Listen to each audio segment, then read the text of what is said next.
Informe presentado por UNICEF, España cuenta con el mayor porcentaje de alumnos que admite haber participado en una pelea. Sin embargo, tan solo un 10% de los alumnos españoles de entre 11 y 15 años reconoce haber sido víctima de acoso escolar, ya sea por miedo o desconocimiento del término. Habría que empezar por partir de lo que es acoso escolar. Acoso escolar es cualquier tipo de vejación, insulto, amenaza, coacciones o incluso violencia continuada a lo largo del tiempo. Una vez que el insulto, la amenaza o la vejación hacia ese menor se prolonga a lo largo del tiempo, se considera acoso escolar y por lo tanto ya se puede actuar. Desde la policía está impuesto el plan director, el cual engloba la comunicación directa entre los colegios e institutos de Guadalajara con Policía Nacional. En el momento que el colegio o la comunidad educativa detecta un tema de acoso escolar o un posible acoso escolar, inmediatamente se pone en contacto conmigo y se activa el protocolo existente para Castilla-La Mancha. Este protocolo incluye también la comunicación directa y las entrevistas personales con cada uno de los alumnos, tanto el autor como la víctima. Independientemente y aparte de esto, luego se contacta con los padres, porque obviamente este tipo de entrevistas se realizan siempre en conjunta con los padres, y a continuación se ve si hay un tema de acoso escolar o es simplemente una pelea aislada por la cual no da lugar a intervenciones excepto por un tema de lesiones. Una vez que se ha detectado que es un tema de acoso escolar, automáticamente hay que presentar la denuncia en comisaría. Se toma declaración tanto al autor como a las víctimas y a partir de ahí derivamos la actuación penal que se pueda realizar. Se manda todo a juzgado de la Fiscalía de Menores para que actúe en consecuencia. Es decir, que por mucho que digan que los menores, soy menor, no me va a pasar nada, esto no es cierto. Sí que se toman represalias en estos casos, aunque se trate de gente menor de edad. Sí, bueno, en España el Código Penal, los menores de 14 años son inimputables penalmente, lo cual no quiere decir que no se pueda realizar algún tipo de acción socializadora con ella. Es decir, hay asociaciones como el Centro de Asociación Pairella y determinadas asociaciones que colaboran para reinsertar socialmente a este tipo de menores que han delinquido, porque no deja de ser un delito, aunque sean inimputables penalmente. Motes, amenazas, insultos, bromas hirientes. El acoso verbal suele considerarse menos grave que el físico, pero puede dejar graves secuelas en la autoestima, la personalidad y la manera de desenvolverse en las relaciones sociales de la víctima. Sí, la Policía Nacional estamos abiertos las 24 horas, en cualquier momento se puede efectuar una denuncia. Lo que sí recomendamos es que previamente hablen con alguien del centro escolar, con el orientador, el director o cualquier profesor de su confianza, para que a partir de ahí iniciemos el protocolo y ya podamos hablar con ellos. O bien se pongan en contacto directamente con comisaría, en este caso conmigo, delegado de Participación Ciudadana, para poder realizar una entrevista previa y discernir si efectivamente hay un tema de acoso escolar o no lo hay. Si estas agresiones verbales derivan a agresiones físicas o se prolongan incluso después de haber puesto la denuncia correspondiente, ¿qué se hace? Bien, una vez que se pasa todo esto a Fiscalía de Menores es obvio que conforme vaya avanzando en el tema, si el tema de acoso escolar se prolonga a lo largo del tiempo y una vez que se ha tomado declaración, esto sigue produciéndose, puede llegar hasta el internamiento de ese menor en un centro especializado de menores. ¿Y cuál sería la pena máxima que pudiera caerle a uno de estos chicos por agredir a otro compañero? Si hablamos solamente de la agresión, dependerá del tipo de lesiones.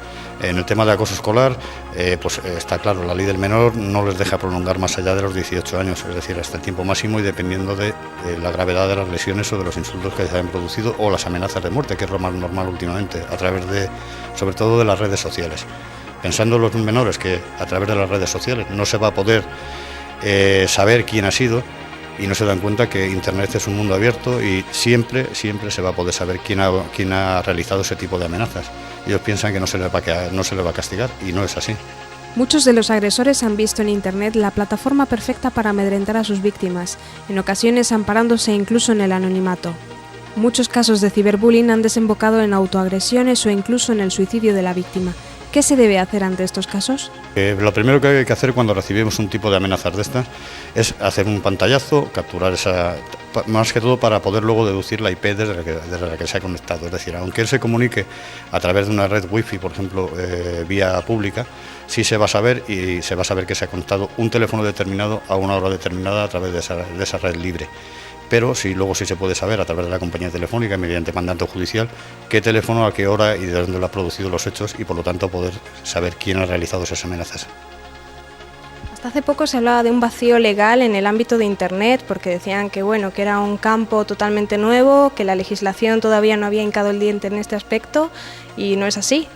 No, ya el Código Penal recoge todo este tipo de amenazas, incluso incrementadas y aplicadas en los grados superiores cuando se realizan a través de páginas, por ejemplo, de Internet o de Twitter, Facebook, incluso del WhatsApp y las clásicas, el gossip, el mandar y difundir determinados comentarios sobre otros compañeros, otros alumnos.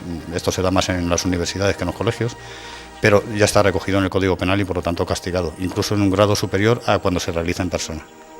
Los profesores son también considerados víctimas de acoso escolar cuando se ven sometidos a violencia por parte de los alumnos, aunque en la mayoría de los casos se muestran reacios a interponer una denuncia. En caso de profesores que se sienten acosados por alumnos, se sigue el mismo procedimiento, porque también están en un papel de profesor en el que no se sienten amparados muchas veces por el caso de los padres, que pueden inculparles a ellos incluso de que su hijo haya tomado esas represalias con ellos. ¿Qué hacer dentro del papel de profesor? Bien, el protocolo es exactamente igual, es el mismo que se aplica entre el maltrato entre iguales que entre el maltrato contra profesores. Se sigue considerando acoso escolar. La ventaja que tienen hoy en día es que son considerados como agentes de la autoridad y por lo tanto ya no se considerarán unas lesiones como antiguamente, sino un atentado a agente de la autoridad en el ejercicio de sus funciones. Sí que es cierto que los profesores son más reacios a presentar denuncias sobre este tipo de hechos, pero ya hemos tenido algún caso en Guadalajara que algún profesor ha sido agredido y obviamente se han realizado diligencias policiales. En este caso igual, se trataría tanto insultos o agresión verbal como agresión física. No hace falta llegar a las manos para poner una denuncia de este tipo, ¿no? Exactamente. El tipo de, como hemos dicho al principio, el acoso escolar no solamente es la violencia física, sino la violencia psíquica, siempre y cuando sea continuada a lo largo del tiempo. Muchas veces hemos visto el clásico ejemplo de un profesor que está dando clase y continuamente le están tirando papeles, tizas. No es que sea así, pero cuando un alumno determinado le está continuamente acosando, o lo que más se está produciendo hoy en día son las vejaciones y las amenazas a través de Internet. Esto sí se puede considerar acoso escolar y por lo tanto hay que actuar en consecuencia. Cada vez se detectan más casos de bullying o acoso escolar entre iguales y en edades más tempranas. Desde los centros educativos admiten que es difícil de detectar, ya que los agresores suelen actuar en lugares y momentos en que saben que no son observados y aleccionan bien a sus víctimas para que no cuenten nada. Por ello es imprescindible que haya comunicación y confianza para tratar estos temas tanto en casa como en los centros educativos con los profesores. Desde la policía, ¿cómo enfrentáis este tipo de acoso y de agresión? ¿Dais charlas en los institutos? ¿Alertáis de alguna forma a los jóvenes? Sí, desde la Policía Nacional lo que intentamos es más que todo la prevención. Para ello nos dedicamos a dar charlas informativas en colegios, en institutos, incluso en la universidad, aquí en Guadalajara, y también a los padres. Es decir, muchas veces consideramos que igual que prevenimos o hacemos una labor preventiva con los menores y les informamos de lo que significa acoso, lo que significa unos riesgos en Internet, lo que significa incluso violencia de género, porque entre los jóvenes también se da, lo que hacemos es muchas charlas hacia las AMPAs, a los efectos de que los padres pongan los medios y sepan cómo actuar ante un caso de acoso escolar. Es decir, aquí lo que tratamos de preservar siempre es la integridad, tanto física como moral del menor. Y muchas veces los padres son los primeros que deben darse cuenta de las medidas previas que deben hacer antes de que su hijo sufra un acoso escolar, saber cómo mirar las cuentas de Facebook, o Twitter en las cuales esté recibiendo amenazas, cómo deben solucionar eso, cómo se deben presentar las denuncias en la comisaría, y lo que intentamos es una labor más preventiva que en este caso una reacción hacia un tema ya realizado o ante un acoso, por ejemplo, consumado ya. Porque de hecho muchos padres se sienten impotentes al ver que su hijo sí que es verdad que sufre, lo ven distante, pueden presentar heridas incluso, pero si no hay comunicación dentro de casa, ¿qué hay que hacer en esos casos? En este caso es lo mismo, lo principal es la confianza entre padres e hijos. Sabemos todos que las determinadas edades son muy complicadas, pero hay que intentar hablar con ellos, hay que ver cómo han reaccionado y cuando vean que algún caso puede ser susceptible de ser un acoso, de que su hijo esté sufriendo un acoso, si ellos no son capaces de hablar directamente con él, está la comunidad educativa, estamos la Policía Nacional, para intentar sonsacar o entrevistarnos con ese menor, siempre con su consentimiento, para evitar ese posible acoso o que si se ha realizado ya, se deje de producir y su hijo no sufra las consecuencias. Estamos viendo que en España actualmente hay muchísimos casos de suicidios. Con un solo caso que evitáramos a través de las charlas o la información y la prevención en este caso, nos daríamos totalmente por satisfechos. Muchísimas gracias por la labor que hacéis, que no es poca ni muy necesaria. Muchas gracias a vosotros. Gracias, Elena, por acercarnos a este reportaje, y es que siempre hay que proteger a los más pequeños.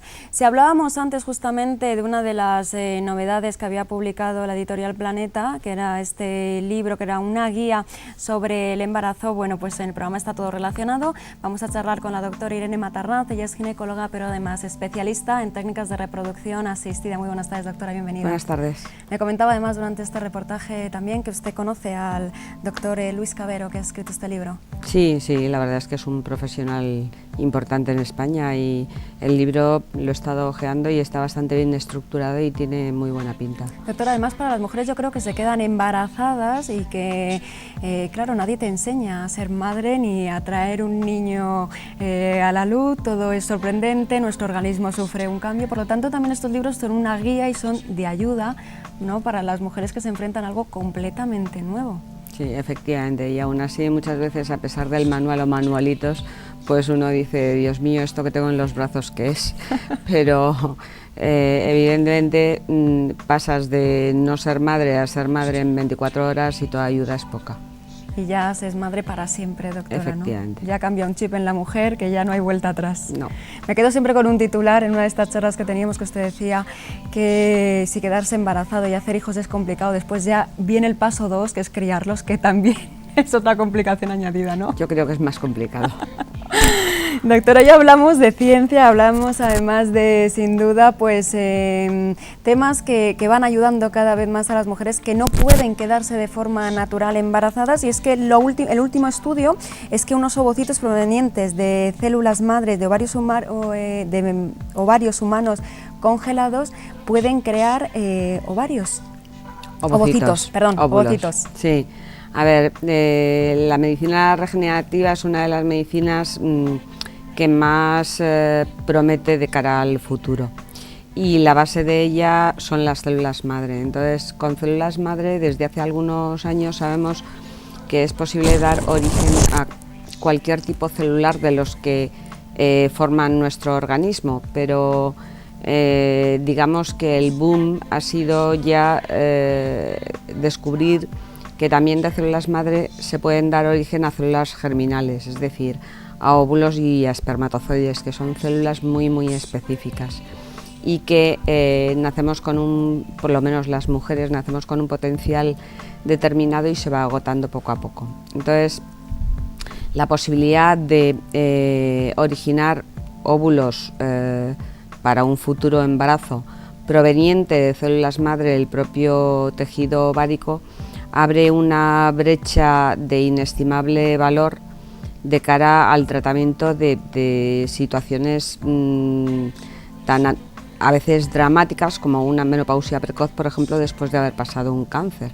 Ahora que tenemos muy reciente el Día Mundial, el Día del Cáncer de Mama, pues, por ejemplo, de cara a mujeres que han pasado o están pasando por un cáncer de mama y que van a tener que recibir quimioterapia, si esa quimioterapia afectara a sus ovarios en forma de disminuir la capacidad de producir óvulos, este descubrimiento subsanaría esta dificultad, porque no habría nada más que congelar parte de su tejido ovárico y usarlo en los años venideros, una vez recuperada esta mujer de su cáncer de mama, para generar óvulos propios y por tanto dar a luz un hijo genéticamente de la mujer. ¿Serían por lo tanto ovocitos crecidos en laboratorio, doctora?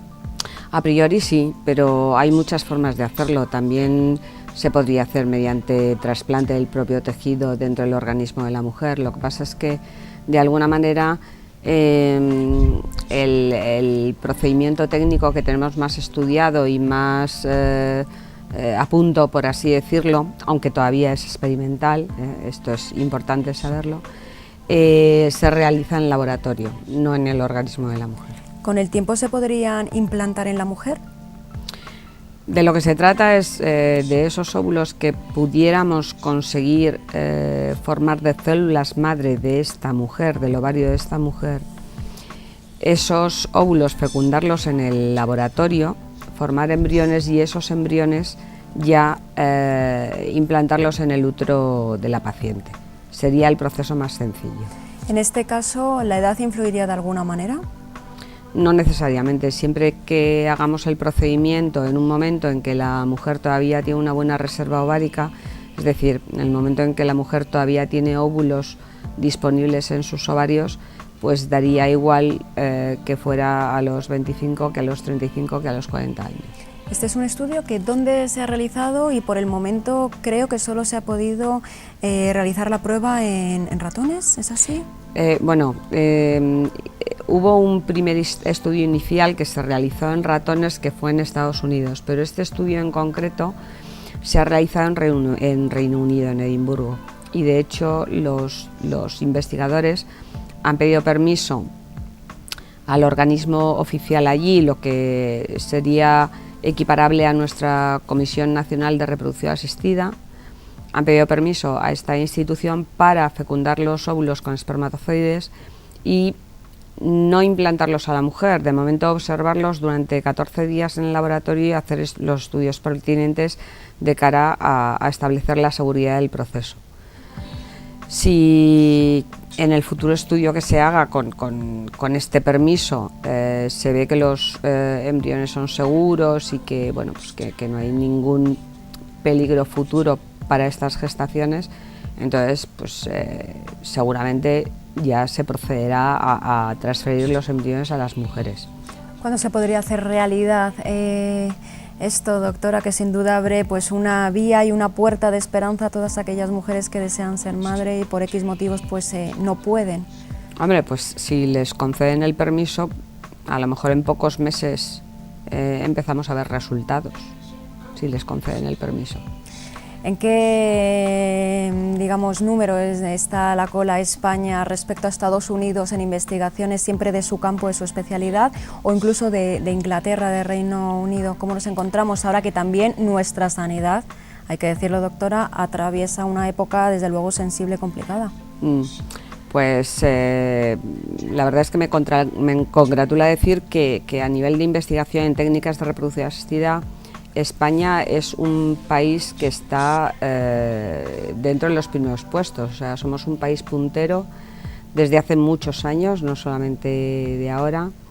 Yo diría que a nivel de Europa estamos casi de los primeros en el ranking, hay muchísimas líneas de investigación abiertas, hay muchísimos centros donde se realiza investigación del más alto nivel.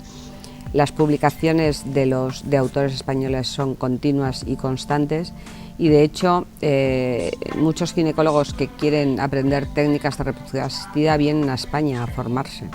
O sea, digamos que de alguna manera hacemos cantera dentro de los ginecólogos que van a hacer fecundación in vitro en el futuro.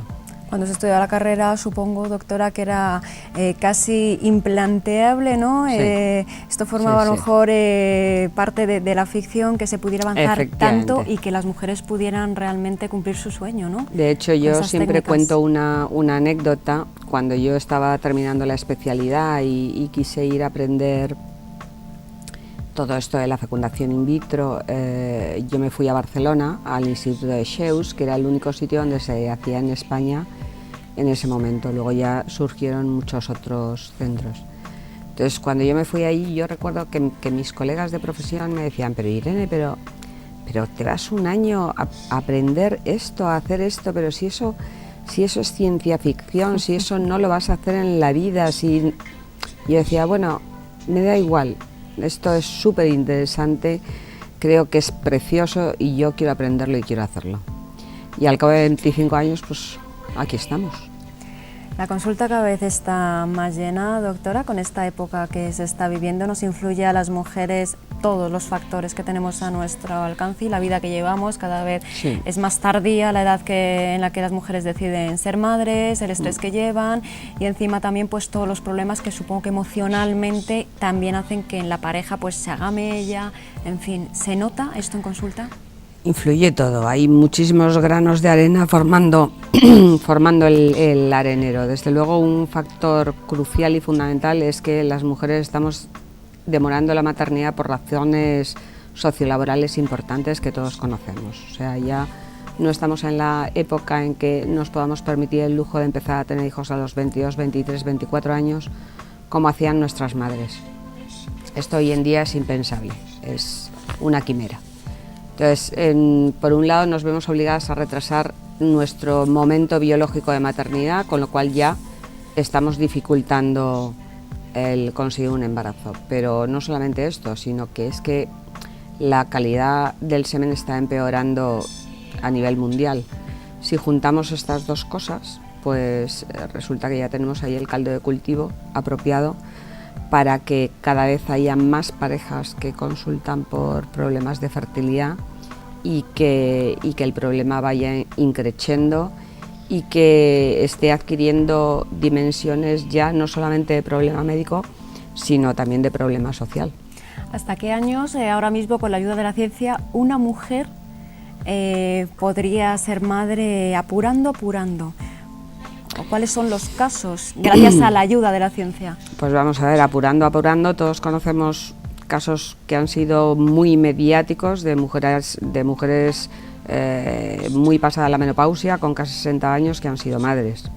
Pero esto es lo anecdótico y además yo tengo mi visión particular sobre el tema y no creo que sea lo justo lo más para el adecuado, bebé que nace efectivamente. también. Ahora bien, dejando estos casos puntuales, pues ya sea con óvulos propios o mediante donación de óvulos, una mujer puede ser madre perfectamente hasta los 50 años con relativa facilidad. Todo depende de la edad de la mujer, de la patología que presente y de otros factores, pero digamos que si bien hacer niños no es fácil, porque no es fácil, yo suelo decir a las parejas que en este problema el que la sigue la consigue. Es decir, si se deja asesorar por el profesional y tiene suficiente tesón y paciencia, lo suele conseguir. Nos quedamos siempre con este mensaje positivo, ¿verdad, doctora? Que afortunadamente, pues gracias a la ciencia, ahora este sueño que es tan importante para algunas mujeres, es casi el papel de su vida, ser madre sin duda, pues se puede conseguir. Gracias. Muchas gracias. Que tengan muy buena tarde. Seguimos hablando de libros y es que, fijaros, mañana vamos a tener una entrevista interesantísima y es que si el periodista y el investigador Antonio Salas ya desde luego hizo mella y nos cautivó con este libro del Palestino, yo tengo aquí la tercera edición, pero ha superado estas ediciones.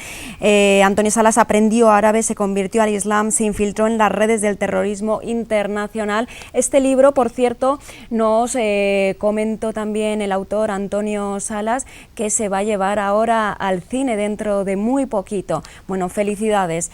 Pues mañana, justamente con la editorial Temas de Hoy, sale al mercado también la última novela, pero novela no ficción, porque podemos decir que tiene tintes desde luego muy veraces.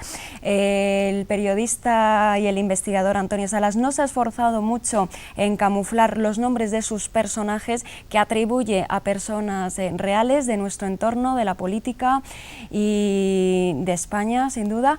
Y además es que ha realizado una investigación, como siempre, jugándose el tipo. Bueno, mañana sale este libro y hemos podido realizar en exclusiva y en primicia esta entrevista de casi 30 minutos que mañana martes vamos a emitir aquí en el programa con Antonio Salas. Esto es simplemente un adelanto, un avance de lo que podremos ver mañana, fijaros. ¿Qué nos aportas, Antonio, en este nuevo libro de Operación Princesa? Que es la primera vez que en lugar de hacer un ensayo cerebral, un torrente de datos exclusivamente planteando la información, ahora soy un poco más ambicioso y quiero que el lector llore, que ría, que viva. Lo mismo que los personajes y el planteamiento es como una novela, como una narrativa. Eso te da mucha más libertad para describir cosas que no puedes describir en un ensayo. Y sobre todo, y es una de las cosas más gratificantes, para dibujar el final que tú querrías para todos los corruptos, ¿no? Eso es algo que también solo se puede hacer en una ficción, ¿no?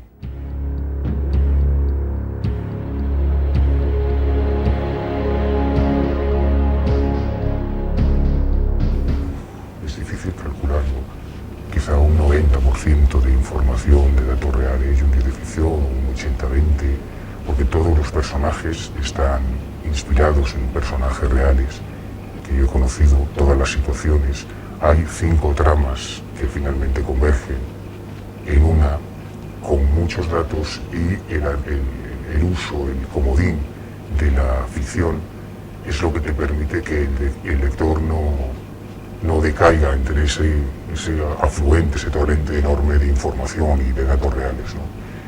Y además tiene el aliciente de que son personajes reales, personajes algunos realmente sorprendentes, como la testigo protegido que inspira.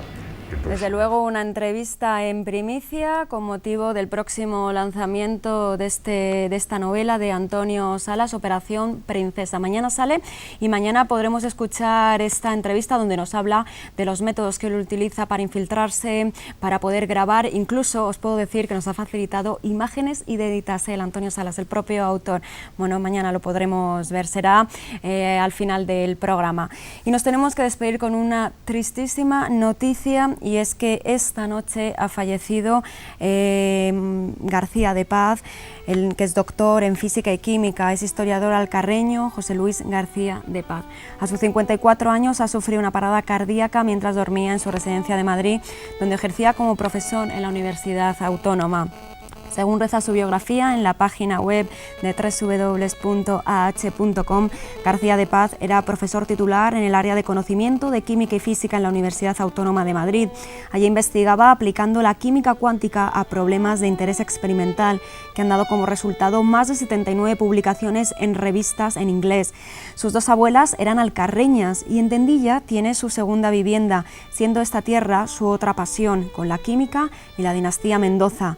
La mayoría de sus numerosos textos divulgando el arte y la historia de nuestra tierra se encontraban y se encuentran desde 1996 en Internet. El profesor García de Paz ha sido todo un ejemplo de alcarreñismo allí donde va, un grandísimo embajador. De su entusiasmo han surgido conferencias, publicaciones, recopilaciones de textos y una continua promoción de su patria chica, la de sus ancestros, Tendilla. Hoy justamente García de Paz iba a venir al programa para poder hablar de este último libro de castillos y fortalezas de la Comunidad de Madrid, que lo había escrito junto a Herrera Casado. Hemos podido ver en imágenes que era muy habitual poder ver aquí al historiador justamente en GAD. No ha sido posible y desde aquí, en nombre de todo el equipo de Televisión Guadalajara, nuestro más sincero pésame a toda la familia. Nosotros nos despedimos, amigos, y mañana martes estaremos puntuales una tarde más de 5 a 6 esta mañana.